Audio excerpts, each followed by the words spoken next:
प्रिय विद्यार्थियों, जय हिंद।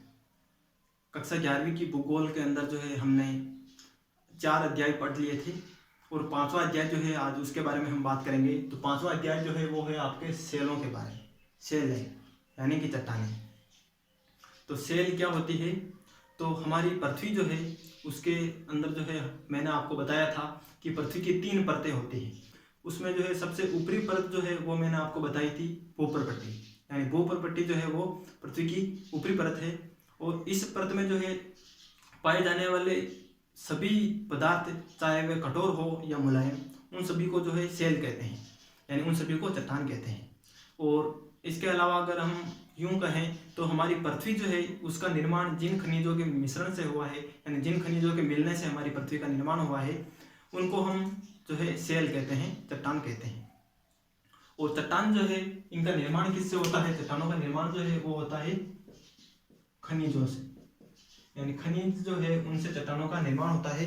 तो क्योंकि सेलों के निर्माण में जो है बहुत सारे खनिजों का जो है सहयोग होता है, यानी बहुत सारे खनिज मिलकर जो है सेलों का निर्माण करते हैं। तो खनिज जो है अपने अलग अलग रंग में होते हैं। तो इसी प्रकार से जो है चट्टान जो होते हैं या सेल जो होते हैं वो भी अलग अलग रंग के होते हैं। और उसके बाद अपन बात करें तो सेल जो है या चट्टान जो है इनको जो है खनिजों का मिलने से जो खनिजों से जो सेलों का निर्माण होता है, लेकिन 2 खनिज जो है वो सेल इन चट्टानों के निर्माण में जो है महत्वपूर्ण भूमिका निभाते हैं। यानी इन सेलों का निर्माण जो है वो 2 खनिजों से मुख्य रूप से हुआ है, जिनमें एक तो है फेल्सपार और एक क्वार्ट्ज। यानी ये 2 खनिज जो है वो सेल के निर्माण में, चट्टान के निर्माण में जो है महत्वपूर्ण भूमिका निभाते हैं। तो इस प्रकार जो है ये थी सेल की सामान्य जानकारी, परिभाषा वगैरह, अर्थ। अब हम बात करेंगे सेलों के प्रकार या चट्टानों के प्रकार के बारे में, यानी चट्टानें जो है वो कितने प्रकार की होती है। तो सेलों के प्रकार जो होते हैं, सेलों के प्रकार 3 होते हैं। कितने? 3। यानी चट्टानें 3 प्रकार की होती है। उनमें एक तो होती है आग्नेय सेल, एक होती है अवसादी सेल, और एक होती है कायांतरित सेल। तो ये 3 जो है वो चट्टानों के प्रकार हैं।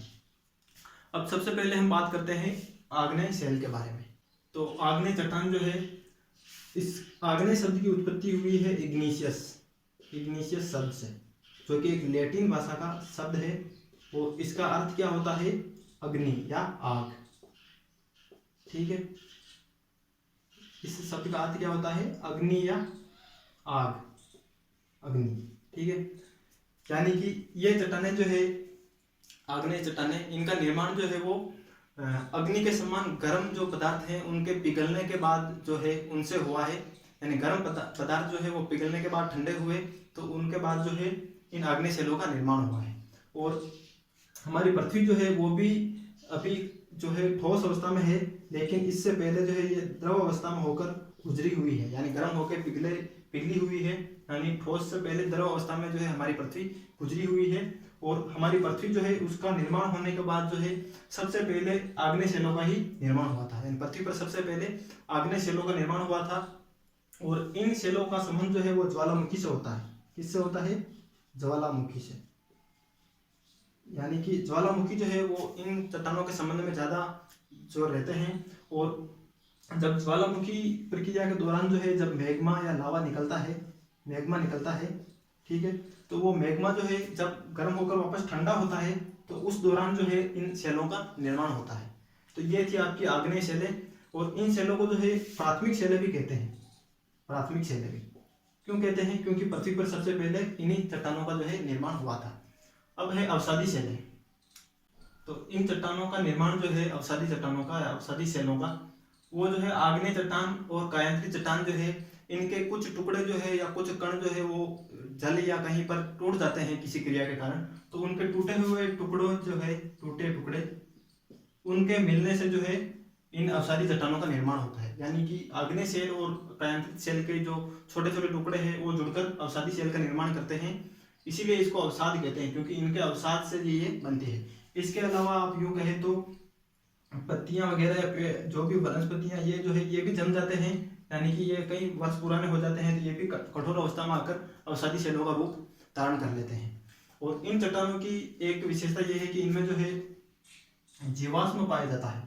जीवाश्म इनमें पाया जाता है, यानी जीवों का जीवाश्म यानी जीवों का इनमें अंश पाया जाता है। कैसे कि पत्तियां वगैरह जो है ये सड़ गल कर जो है एक जीवाश्म का रूप धारण कर लेती है। उसके अलावा जो है इन सेलों में परतें होती है, ठीक है। लेकिन ये आग्नेय सेल जो है इनमें जीवाश्म भी नहीं पाया जाता है और इनमें परतें भी नहीं होती है। अब है आपके कायांतरित सेलें। तो कायांतरित सेलें जो है वो हमारी पृथ्वी जो है उसके सबसे आंतरिक भाग में पाई जाती है। यानी पृथ्वी जो है उसके सबसे आंतरिक भाग में यानी सबसे गहराई में अंदर जो है सबसे ज़्यादा गर्मी होती है, ठीक है। और उसके अलावा सबसे ज़्यादा प्रेशर भी पृथ्वी के केंद्र में होता है, यानी कि सबसे ज़्यादा दाब। तो पृथ्वी के केंद्र में जो है सबसे ज़्यादा गर्मी और सबसे ज़्यादा दाब जब होता है तो इन दोनों के कारण जो है ये आग्नेय सेलें जो है वो टूट कर या परिवर्तित होकर जो है कायांतरित सेलों के रूप में बन जाती है। यानी पृथ्वी के केंद्र में गर्मी और दाब के संपर्क में आने पर जो है चट्टानें टूट जाती है और उनका रूप जो है परिवर्तित हो जाता है, यानी उनका काया पलट हो जाता है एक प्रकार से, इसीलिए इनको कायांतरित सेलें कहा जाता है। तो इस प्रकार जो है ये आपकी सेलें या चट्टानें थी। आशा आपको समझ में आया होगा। और सेलों के या चट्टानों के रूप में मोटा मोटा आपके जो है 11वीं कक्षा में इतना ही मैटर डाला गया है। अब आगे जो है आपका नेक्स्ट चैप्टर जो भी है वो आपको पढ़ाया जाएगा। तब तक के लिए जय हिंद।